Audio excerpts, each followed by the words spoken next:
Halo sahabat tani, berjumpa lagi bersama saya. Kali ini saya berkunjung ke Desa Coklat Bali. Di Desa Coklat Bali ini, semua tanaman coklat atau tanaman kakao dibudidayakan secara organik dan diproses langsung di sini, dan dapat dilihat prosesnya dari awal pemetikan hingga menjadi coklat batangan jadi. Ingin tahu detail bagaimana proses coklat itu? Yuk kita simak. Yuk, kita jalan. Kita jalan dari 20.000. Sudah mendapatkan free coklat. Kita hanya mulai dari contoh kebun kita yang ada di sini ya.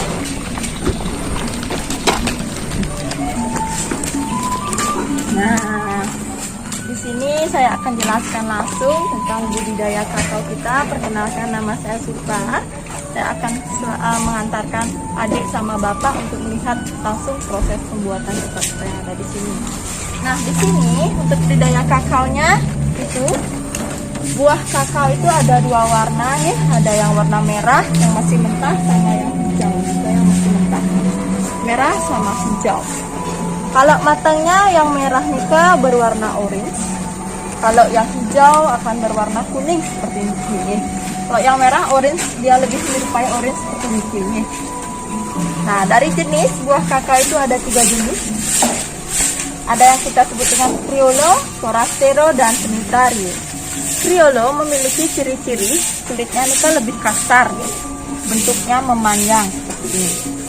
Nah, mungkin ciri-cirinya yang lebih tepat yang di sana, yang warna hijau nih. Yang Forastero nika kulitnya lebih halus, bentuknya lebih bulat. Mungkin Bapak bisa lihat yang di sana. Nika contoh dari Forastero yang di atas samping nika. Nah, nika Forastero.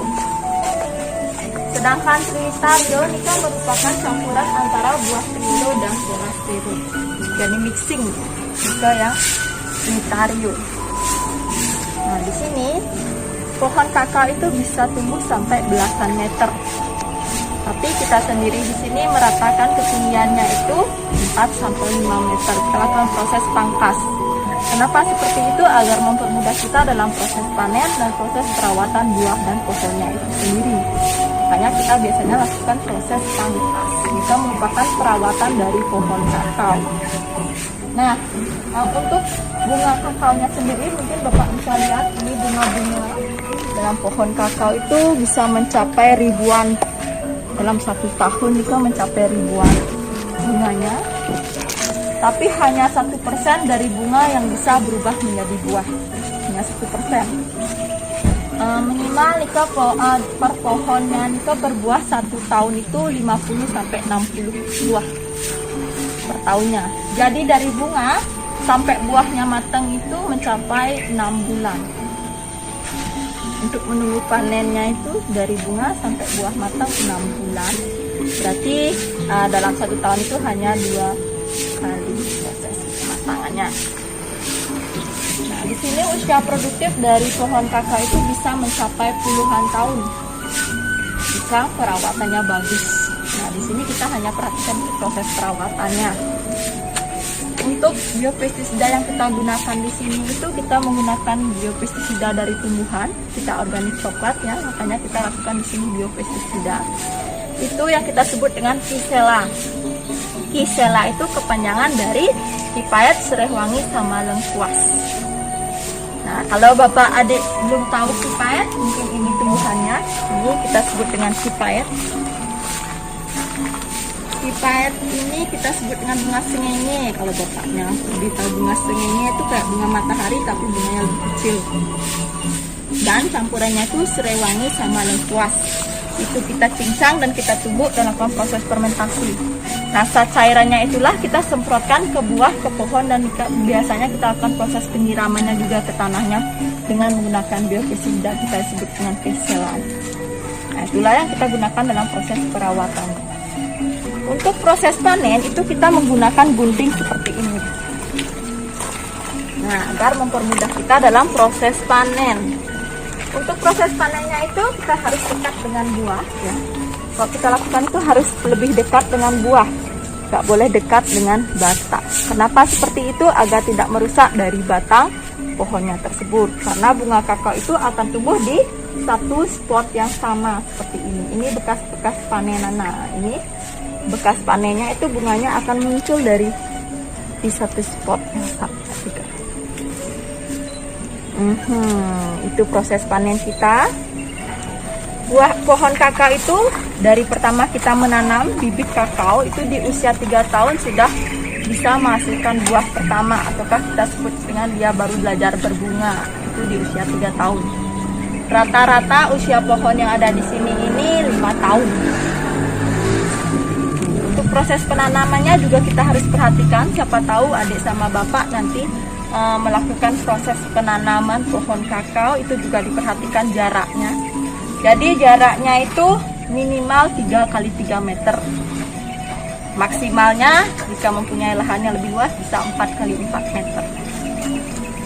Nah, seperti itulah budidaya kakao kita di sini. Sisakan batang-batang yang berproduksi. Nah, itu sisa produksi yang batangnya produksi itu kita masihkan biar tidak terlalu banyak ranting. Dimana jika batangnya tidak berproduksi itu kita pangkas biar tidak terlalu banyak ranting. Jika terlalu banyak ranting, nutrisi dari pohonnya itu akan semua ke ranting, nggak ada produksi ke buahnya. Selanjutnya itu kita akan proses fermentasi, di mana coklat yang kita di sini jual itu harus menggunakan proses fermentasi. Sekarang kita bisa lihat proses fermentasi. Nyoba belum buah kakao yang sudah matang? Belum pernah.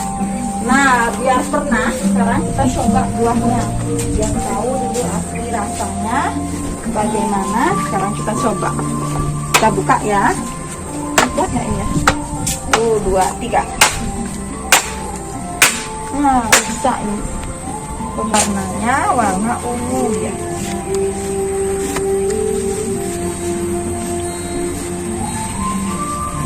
Biasanya pakai gunting itu lebih gampang biar tahu adiknya aslinya. Yang diolah untuk coklat itu yang ini biji dalamnya. Kalau putihnya ini membantu dalam proses fermentasi. Jadi dia sebagai pengganti raginya di dalam proses fermentasi. Mungkin kalau adik sama bapak tahu kayaknya kep tape ini kan. Nah, seperti itulah yang kita lakukan proses fermentasi. Jadi fungsi dari fermentasi itu yaitu meningkatkan cita rasa dan aroma dari coklatnya tersebut. Jadi kualitas rasanya di sini Pak dalam proses fermentasi. Alat yang kita gunakan itu sangat mudah. Nah, kita menggunakan keranjang bambu, daun pisang seperti ini, daun pisang dan karung goni. Karung goni ini yang kita gunakan. Jadi seperti yang digambar di sana. Kita aduk agar biji fermentasinya itu merata.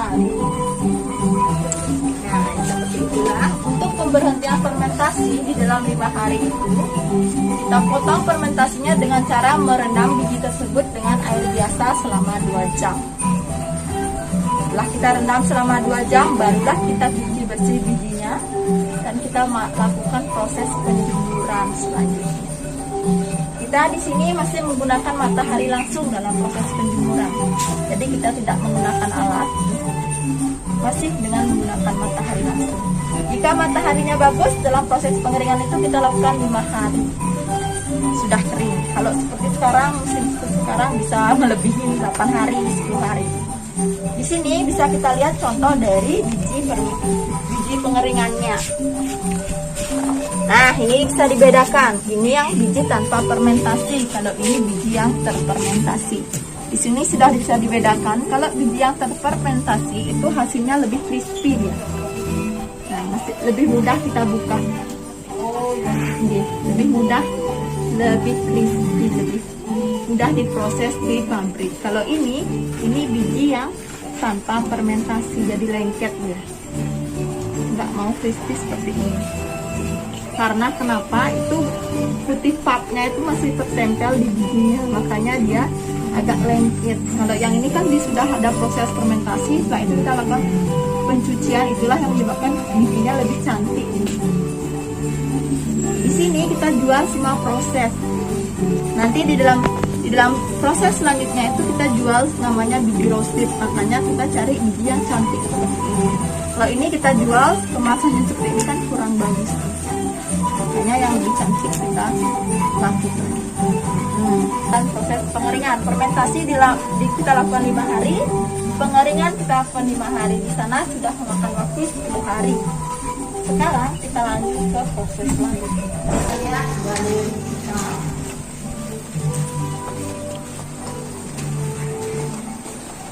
Ini merupakan dari kita atau kita bisa sebut dengan museum lah.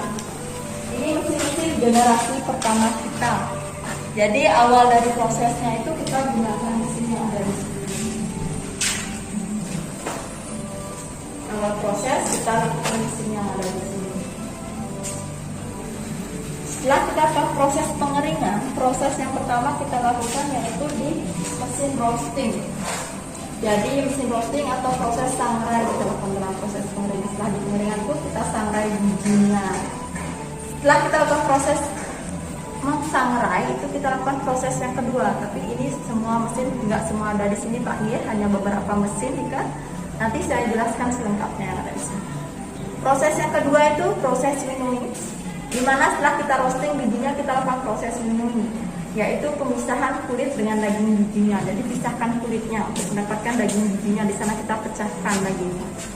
Setelah itu proses yang ketiga kita sebut dengan proses penggilingan, yaitu kita giling biji daging bijinya tersebut untuk mendapatkan coklat pasta. Di sana kita haluskan bijinya agar mendapatkan coklat pasta. Nah itu perbedaannya biji kakao sama biji kopi. Kalau biji kopi digiling itu sudah menjadi serbuk. Kalau kita biji coklat itu akan mendapat jadi berupa liquid ya, lengket coklat pasta kita dapatkan. Nah setelah kita dapatkan coklat pasta dari sana kita sudah bisa mengolah coklat batang. Tapi kita di sini jual semua produk yang ada dalam prosesnya itu, makanya kita lakukan proses pemisahan di mesin press ini atau mesin pressure. Di mana coklat pasta itu kita masukkan ke dalam kantong, kita masukkan di mesin press ini. Jadi di mesin press ini di press coklat pastanya dan kita dapatkan dari sini butternya atau lemaknya dari sini. Di dalamnya itu terdapat ampasnya. Ampasnya itu kita sebut dengan bubuk kakao atau powder kakao. Nah dari sini butternya kita sudah bisa cetak untuk buat berapa ukuran yang berapa, sedangkan powdernya kita proses lagi. Untuk padarnya di sini itu dia berupa cake ya, karena padat setelah ditekan dan kita giling lagi, haluskan. Lalu kita pisahkan di mesin sifar ini. Mesin sifar ini itu pemisahan bubuk halus dan bubuk kasar. Jadi bubuk halus itu kita siap jual di toko, sedangkan bubuk kasar kita kembali olah untuk pembuatan coklat pasta. Nah di sini Bapak sama Adik bisa lihat hasil dari proses coklat atau mesinnya tersebut. Ini proses awal yang kita dapatkan di proses roasting itu kita dapatkan biji roasted. Nah inilah biji roasted yang kita dapatkan di sini. Seperti ini dia. Ini yang setelah disangrai. Nah ini ada mau coba. Mungkin ini seperti ini. Ini tetap rasanya pahit karena 100% dari coklatnya tersebut.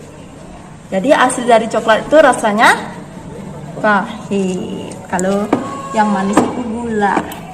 Ini yang proses awal. Proses yang kedua itu kita sebut tadi proses winnowing. Dimana proses winnowing itu pemisahan kulit sama daging bijinya. Nah kita dapatkan seperti ini. Jadi kulitnya sudah dipisahkan. Kita pakai kompos itu bisa. Sedangkan daging bijinya ini kita pecahkan seperti ini. Setelah proses ini kita lakukan proses selanjutnya. Proses selanjutnya yang kita lakukan itu dapatkan yang ini. Jadi kita giling bijinya ini.